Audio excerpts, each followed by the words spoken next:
Thank you very much, ma'am, for joining us, for speaking to us. You've given an account of harrowing details of the incident that happened to you on the flight. At this point, what are your concerns? Because I'm not going to ask you any particular questions. It's for you to answer. I think my biggest concern is that I've been obviously getting a lot of backlash for speaking out, like most women do when they do decide to speak out, because the man is powerful. Mr. Jindal himself is an elected leader. So I just hope that this does not become another case which is, left in the weeds and no action is taken. As you may have seen, Mr. Jindal has responded to my tweet, but it's a very formal response, and nobody from his team has actually reached out to speak to me. He himself has not reached out to speak to me.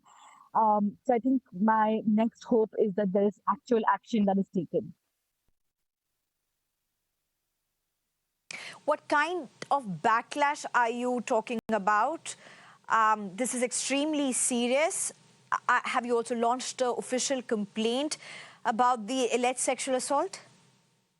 The backlash I'm facing is obviously a lot of vilification that goes down for women victims, where people refuse to believe us and ask for proof.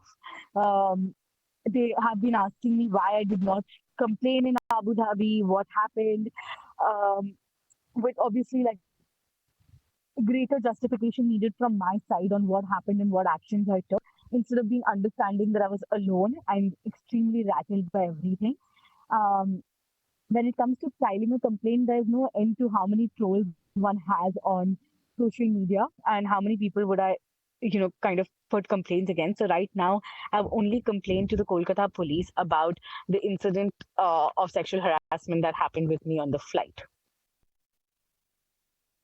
Were you worried when you decided to share your ordeal on social media? Because it takes a lot of courage and a lot of strength to speak up. Yes, I was afraid. I'll be honest with you. These are powerful people, and we know that the powerful always support the powerful. Again, Mr. Jindal is also someone who is in the um, ruling party at this point of time. So he is also a powerful person. It is without a doubt that I was inhibited, but I also could remind myself that I am someone who has greater agency than a lot of people. I don't live in India. I don't have much to lose or gain from this. I don't work in the same industry as he does, or, there's very little that connects me to him. And that gave me a lot of strength. I reached out to my family and friends to tell them about what happened, and they also encouraged me and told me that they back me up. And I think every person and every woman who has to come out with incidents like this needs a support system, and I was extremely fortunate to have that.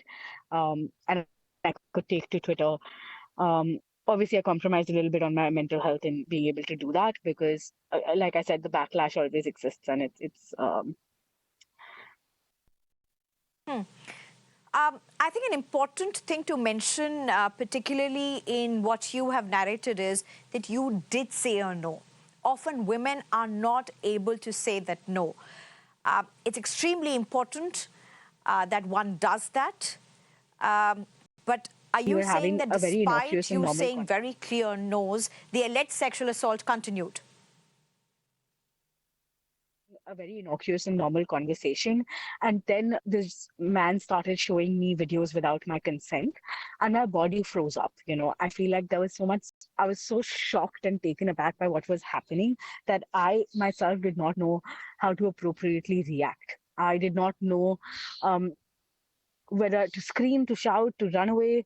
And then he started groping me. And I think that is when I um, I had to kind of like, I kind of unfroze and ran to the washroom and reached out for help. Have you filed an official complaint? I couldn't hear you properly at that time. Have you filed an official complaint about the alleged sexual assault in this particular case? Where are you, if yes, where, or where are you planning to do so?